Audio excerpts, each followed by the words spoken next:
it surged to over 10 meters in height. His very appearance transformed, red horns sprouted from his head, and his skin turned a deep crimson. He resembled a demon god from myth. His aura grew even more terrifying and ferocious. Supreme Art, Nasta Incarnation. Nasta was the mother goddess in the mythological beliefs of the Nash Kingdom.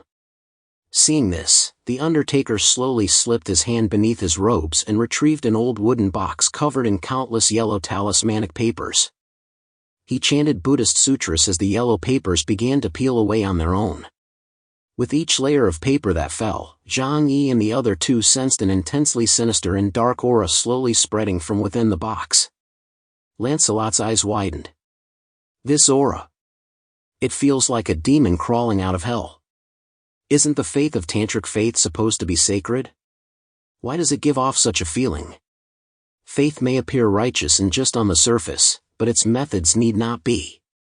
Jang Yi remarked indifferently. He stared at the old wooden box in the Undertaker's hands, already vaguely guessing what it might be. Tantra had long held the custom of crafting magical artifacts. Such traditions did not arise without reason, there must be a cause. After arriving at Tantra, what he had seen and heard gradually formed an idea in his mind. Using human flesh and blood, or what they called souls, could forge powerful sealing artifacts. These artifacts serve no other purpose than to restrain beings with supernatural abilities. Take, for instance, the eternal barrier at the entrance to the demon kingdom. By sacrificing the lives of 100,000 beings, it could withstand the scrutiny of epsilon-level mutants. Or consider that sea of blood, formed by the convergence of countless lives. Thus, the nature of the artifact now presented by the Supreme Undertaker of the Tantra became clear. The greater the power of the artifact, the greater the number of lives consumed in its creation. The burial master peeled away the final layer of talismanic paper and opened the old, dark red wooden box. The instant the box opened, Jang Yi and the others faintly heard a cacophony of shrill, wailing cries. It felt as though countless brutally murdered souls were screaming madly in their ears. Jang Yi's face instantly drained of color. Even from a great distance, he felt a visceral discomfort, his own supernatural abilities beginning to falter. He hastily retreated another dozen kilometers before the sensation gradually subsided. Gao Changkong and Lancelot fared no better. They observed the battle from afar using their equipment. They saw the Undertaker reach into the wooden box and pull out a somewhat worn Vajra staff. A single glance was enough to sense the intense aura of death emanating from the Vajra staff. It was unimaginable what a single strike from it would do. The moment the Vajra rod appeared, Prince Amlet's expression instantly turned grave. Without hesitation, he struck out, gathering a massive vacuum wave in his hands and hurling it fiercely toward the Undertaker. Amitabha! The Undertaker chanted the Buddha's name, raising his head to the sky. From the distant plains, from the 1,000-year-old Sangha temple, from every ancient monastery across the land of Tantric Buddhism, waves of golden, collective aspiration surged forth. On this day, war raged fiercely across the snowy plateau as the resistance army raised the banner to overthrow the Tusi's rule. A lapis blue Buddha light illuminated the sky, spanning the entire Tantric land. Ancient temples and prayer wheels spun wildly, no longer needing human hands to turn them. 1,000 years of accumulated vows surged across tens of thousands of meters of land in an instant, converging entirely upon the figure of the Undertaker. Enveloped in sacred light, he appeared as divine as a Buddha. Facing Prince Amlet's assault, he thrust out a palm, and the surging force instantly obliterated the attack. The Undertaker raised his Vajra pestle, adopting the wrathful form of raging Vajra as he charged toward Prince Amlet. Two colossal forces collided midair, unleashing a storm that shattered more than half of the Divine Spirit Temple. Their overwhelming pressure radiated for tens of kilometers in every direction. Even Jang Yi and his two companions dared not approach. This battle was far beyond their capacity to intervene. Prince Amlet's power and the Undertaker's millennia-old Tantra vows could obliterate them effortlessly. Jang Yi took a deep breath and retreated another 20 kilometers. He remained behind, calculating that once the two were exhausted, he could step in to deliver the finishing blow with the sword. Lancelot and Gao Changkong fared far worse than him, both suffering severe injuries. Fortunately, they had evacuated their men beforehand, sparing their lives. This situation presented Jang Yi with an opportunity to attempt Lancelot's assassination. But upon careful consideration, he abandoned the plan.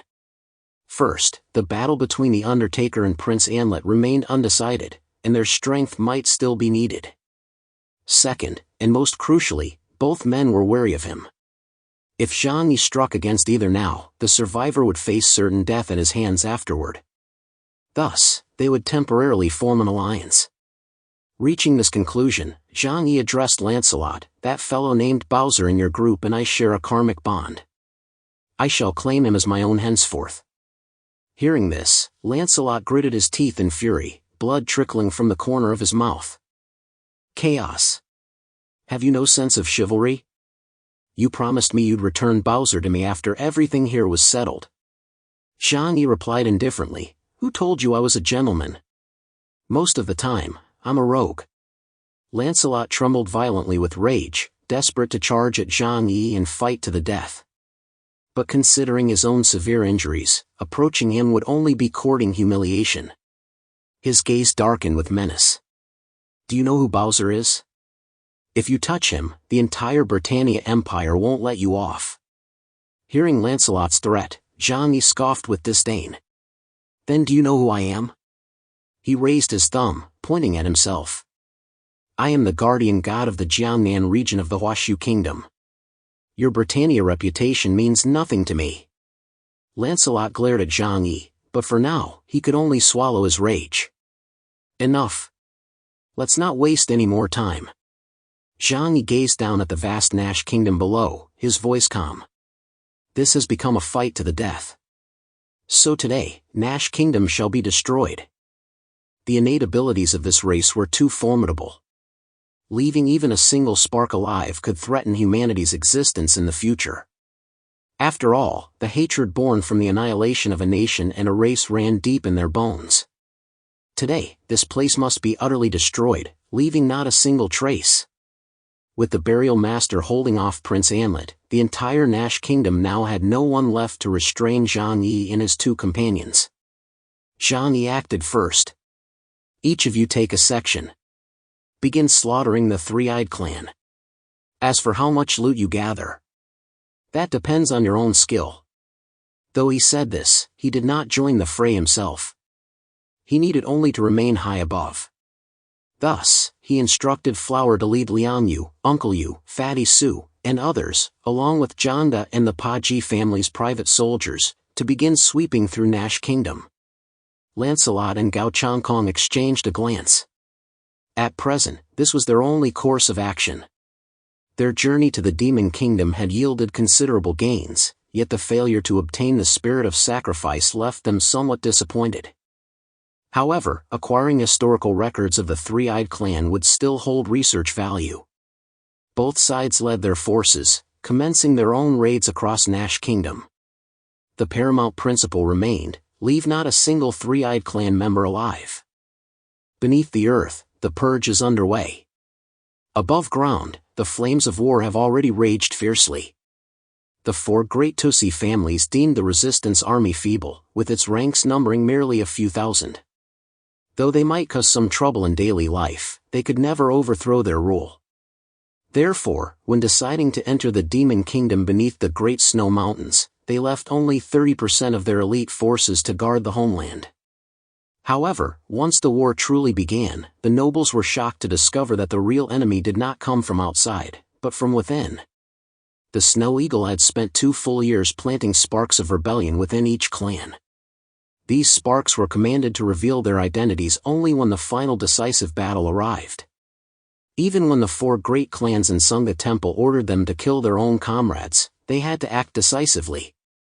All to avoid arousing suspicion from the 4 great families and the monks of Sangha Temple.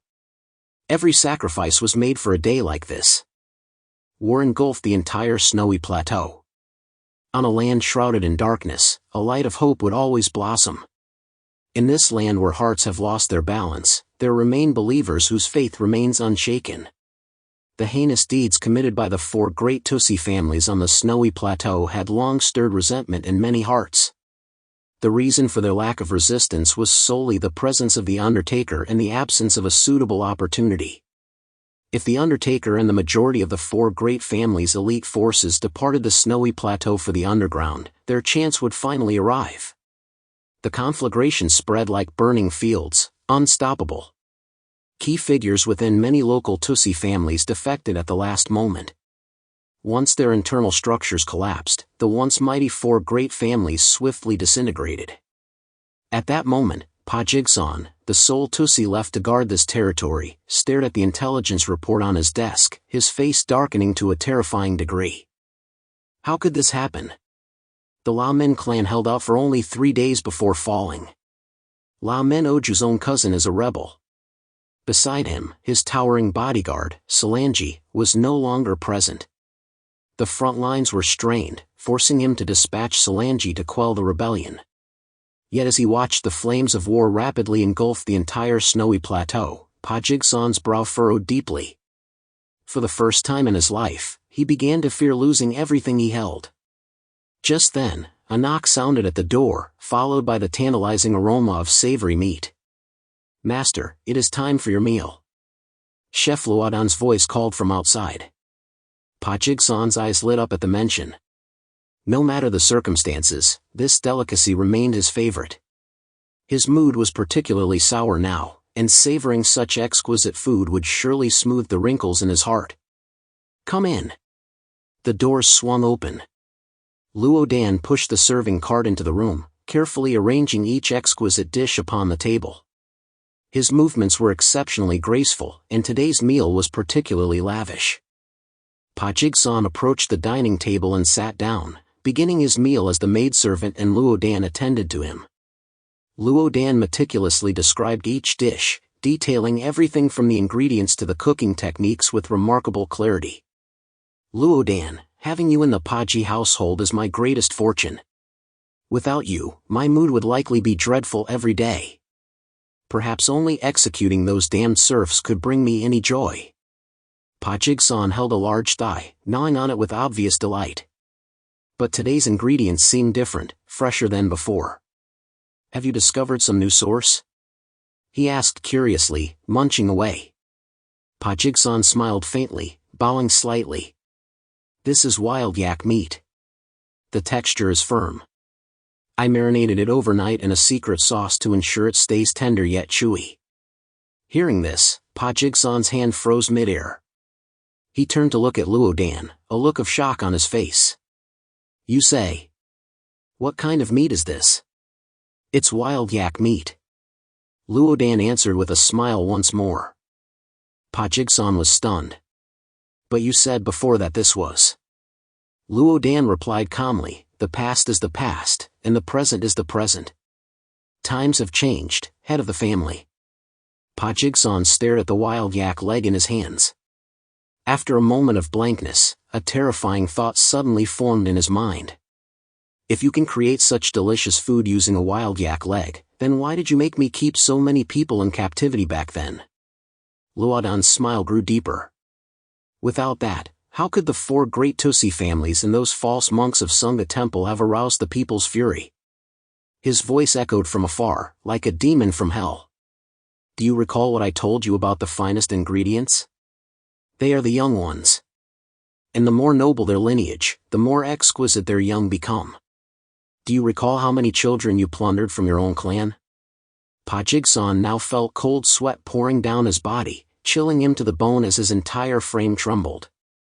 He didn't want to do it, yet somehow, after tasting the delicacies Luodan prepared, he became possessed.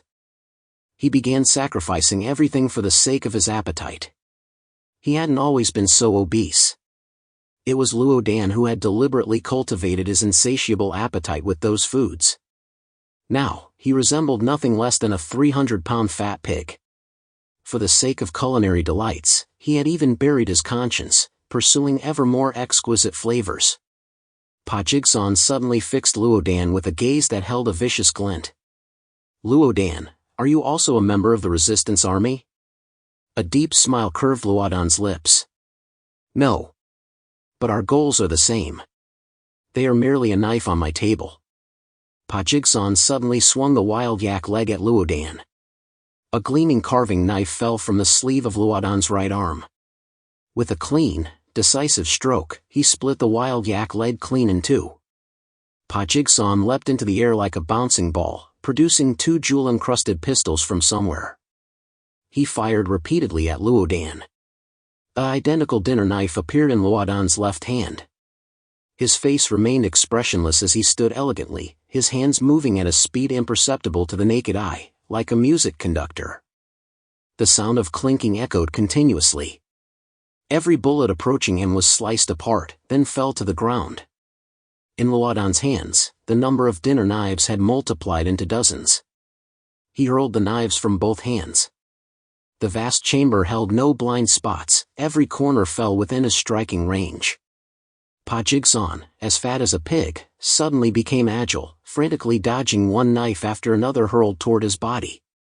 Pa Jigsaw sensed something was amiss and immediately tried to break the window to escape. But suddenly, he felt his bulky body being tightly constricted by something. What is this? He stared intently, and by the bright light in the room, he saw his body was already wrapped in coils of extremely fine silver thread. The ends of these threads were tied to the handles of the table knives, which were now embedded in the room's walls and beams, binding Pa Jigsaw completely. Luodan walked over elegantly, step by step, and spoke leisurely to Pa Jigsaw, "Master of the house, have you ever considered what it would be like to become an ingredient yourself?" Moments later, the room echoed with blood-curdling screams. Something seemed to be being forcibly severed, emitting sharp pop sounds. Outside the room stood a contingent of elite soldiers, led by a commander from the Yashalangtai clan named Nalatu. After a long while, the door creaked open. Luodan then strode out leisurely. Nalatu glanced at him, ignoring the corpse behind him, now reduced to countless fragments of flesh. "I'll get you out of here. Once the Paji family returns, you're finished." Soon, they emerged from a dense forest and stood before an ancient temple on the snowy plains. Luodan remained silent behind Nalatu, watching him calmly. Nalatu had his left hand already resting on the hilt of the sword at his waist. Deep dark circles hung beneath his eyes, as if he'd known no rest for years. Yet at this moment, a glimmer of joyful tears shimmered in his eyes. He slowly turned to face Luodan, his gaze turning to pure, seething hatred. "Luodan, you killed my son. Today, right here, I will avenge my son." Luodan lowered his gaze and replied, "I did not kill your son." Luodan gritted his teeth, his voice thick with venom. "But because of you, they snatched my child away. It was your wicked power that corrupted their hearts." Luodan's power was called the curse of the poisonous food. For his ability must never be discovered by the nobles of the snowy plateau. This power allowed him to create food of extraordinary deliciousness, addictive to the extreme. It was not poison, but rather beneficial to the body, invigorating the spirit and even restoring vigor to the weakest coward. Had it been poison, the nobles of the snowy plateau would have discovered it in 100 ways. Precisely because it was a tonic, not poison, he gained recognition, becoming the chef revered by all the nobles of the snowy plateau, even the 4 great Tusi. Delicious food itself is a potent, addictive poison. Once you've tasted his cooking, it's hard to eat anything else. Moreover, Luodan deliberately heightened the nobles' appetites. Not everyone could stomach that food at first. But once they started, they could never stop. Their very appetites began to control their minds. Nalatu, his 2-year-old child, was taken away under these circumstances. He dared not defy the Tusi, for doing so would mean death for his entire family. Yet the seed of hatred had already been planted, becoming the catalyst for his eventual joining of the resistance army. Hearing Nalatu's to blame, Luodan only laughed. Nalatu seethed, "What are you laughing at? You cannibalistic demon, what right do you have to laugh? On the snowy plateau, you're a more terrifying devil than the Tusi. You deserve to die." Luodan's smile vanished. He fixed his gaze on Nalatu and asked, enunciating each word, "When you learned that the Tusi had taken your son, why didn't you resist?" Or do you think you're pure? Have you never eaten human flesh? Nalita replied without hesitation, it wasn't that I didn't want to resist. I simply couldn't. And I absolutely would never eat people. Really? But I see it differently. Luodan's voice was as cold as a knife. You may not have eaten people formally, but in reality, how many people of the snowy region have died by your hand? I merely disposed of their bodies, but you took their lives. Yet people are so foolish, they value appearances over reality. Nalita's face flushed alternately crimson and purple. He couldn't refute Luodan, for he too had slaughtered countless innocents for the Tussi's sake. Enough! See? Luodan spread his hands, smiling with exquisite grace. You know you're wrong. But you refuse to admit your own fault, so you can only shift all blame onto others. You're not avenging your son. You're merely searching for a scapegoat for your own sins. Nalita could bear no more of Luodan's words. With a furious roar, he drew his sword and charged toward Luodan. Luodan remained calmly smiling, watching Nalita, consumed by hatred, rush toward him. Thud! The long sword pierced Luodan's body. He chose not to dodge. As Nalita stared in shock, Luodan wiped the blood flowing from his chest and licked it from his fingers. Likewise, I who used people as ingredients and toyed with hearts without restraint, I too deserve death. He faced his own demise with serenity. For he knew his mission had ended. Having become the demon of the entire snowy region, despised by all who longed to flay his skin and devour his flesh, he had long since lost any sense of belonging.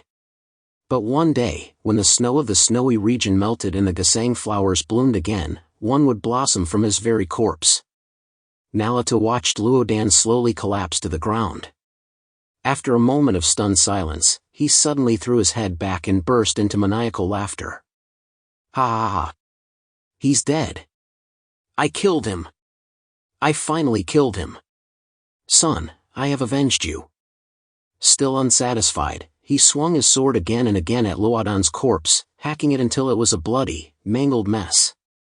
Suddenly drained of all strength, he collapsed onto the vast snowy ground. For some reason, though he seemed to have avenged his son, his heart felt hollow and bewildered. Was Luodan truly the only culprit? Or was it this world that devoured its own? Nash Kingdom. The battle between the Burial Master and Prince Antlet reached a fever pitch. The oppressive aura of a bishop-level being reverberated across Nash Kingdom's skies, radiating power as staggering as a small nuclear explosion.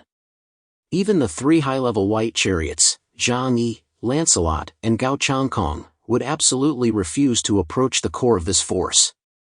Yet none of the three factions idled.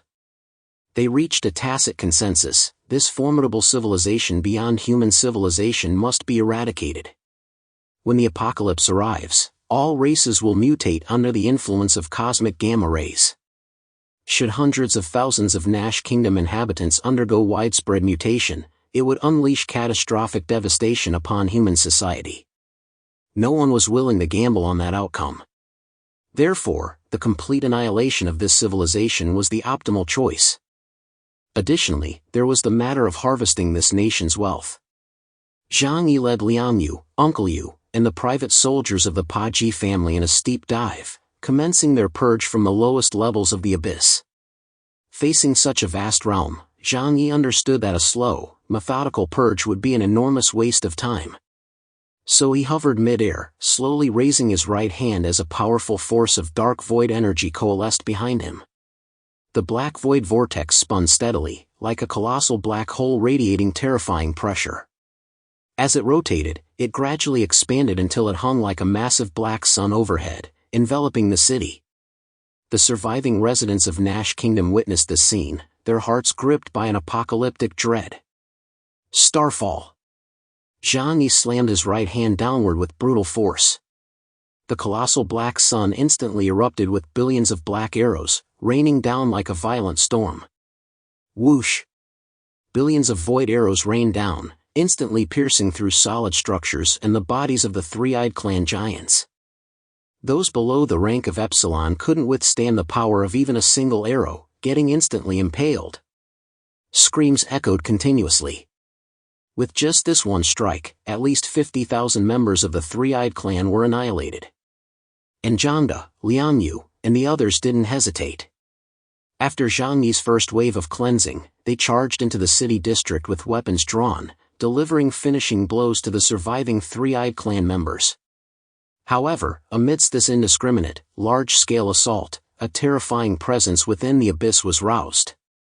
Huge, crimson eyes slowly opened, revealing a gaze that was both confused and menacing. Fiery red hair grew wildly in all directions, resembling blazing flames. One of Nash Nation's 5 great generals, Exploding Fist, Li Ye. Ability Index, 20,000 points, Black Chariot level. Even the previous Undertaker had to resort to sealing him within an illusion to deal with him, never daring to attempt a direct kill. Jang Yi, unaware of this history, had inadvertently awakened him. Li Ye's gaze lingered in hesitation before slowly returning to reality. Am I trapped in an illusion? True to his Black Chariot level status, he swiftly grasped his predicament. Yet these brief days felt to him like an eternity. He drew a deep breath. At that very moment, a torrent of black arrows rained down from the sky, embedding themselves into his massive shoulders and back. Thud! The enormous arrows pierced his body. Fierce rage blazed in Li's eyes. He sensed the aura around him, heard the wails of Nash citizens being slaughtered, and saw countless hairless rats in strange garments butchering Nash Kingdom's people. Roar! Li clenched his fists and let out a furious roar. Every void arrow embedded in his body shattered instantly. His skin remained perfectly intact, not even a single scratch visible. The colossal roar, infused with immense power, shattered the eardrums of nearby Purge family guards. Some weaker ones were instantly killed, their internal organs crushed by the shockwave. Scum! Come play with me! Li stomped his feet hard against the ground, his massive frame soaring upward instantly, the earth itself trembling beneath him. Boom! As he rose into the air, a single punch erupted from his fist, instantly incinerating a small squad of dozens of private soldiers into ash. Jang Yi sensed this overwhelming power, his gaze sharpening. How could there be another master? That aura. Epsilon. 18,000, 19,000. Could it even be 20,000 points of ability index? Below the abyss, the Purge family's private soldiers were already pale with terror, scattering in all directions. Even Lian Yu and Uncle Yu wore grave expressions, immediately retreating backward. Jang Yi, we found some trouble.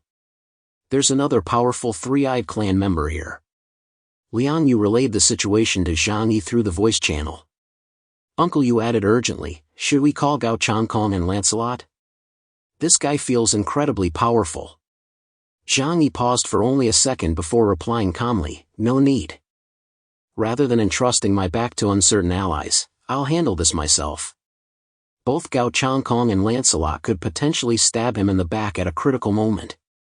After all, once the Undertaker had stalled Prince Anlet, their temporary alliance dissolved. Moreover, he harbored grudges against both Gao Changkong and Lancelot. Besides, I want to test just how strong I truly am now. Jang Yi slowly raised his right hand. Emerald vines extended from his submarine dragon armor, gradually coalescing into a colossal sword in the tree. After a few grueling battles, the power of Senbamu he had absorbed had been significantly digested. Combined with the sword in the tree, perfectly suited to his fighting style, his overall combat prowess had received a tremendous boost. Thus, he sought to test his current limits. In the next instant, Jang Yi unleashed his power without restraint, his gaze fixed on the colossal figure lurking within the abyss. The intent of a formidable warrior, intertwined with intense emotion, instantly resonated with Li. With a furious roar, Li charged toward Jang Yi without hesitation. A single punch tore through the entire sky. It engulfed the area where Jang Yi stood, a colossal pillar of fire violently scattering the clouds above. Yet when the flames dissipated, Jang Yi stood calmly suspended in the void, seemingly untouched. Li stepped through the air, advancing step by step, only to find himself suspended mid-air just like Jang Yi. Uncle Yu exclaimed in astonishment from afar, "Is this guy a psychic? How can he float in the air?" At that moment, Liang Yu offered an explanation. Her gaze fixed intently on Li as she spoke, each word deliberate. "I sense an incredibly powerful, terrifying aura emanating from him." After the sky-filling flames dissipated, Jang Yi stood calmly in place. The flames born from Qi energy are indeed immensely powerful. But such a purely force-based attack is useless against me. With that, he slowly raised a finger, pointing it at Li. In the next instant, one of the countless dimensional gates before him opened. Surging flames rushed toward Li with the same fury they had been expelled. Feeling that familiar aura, Li's expression darkened.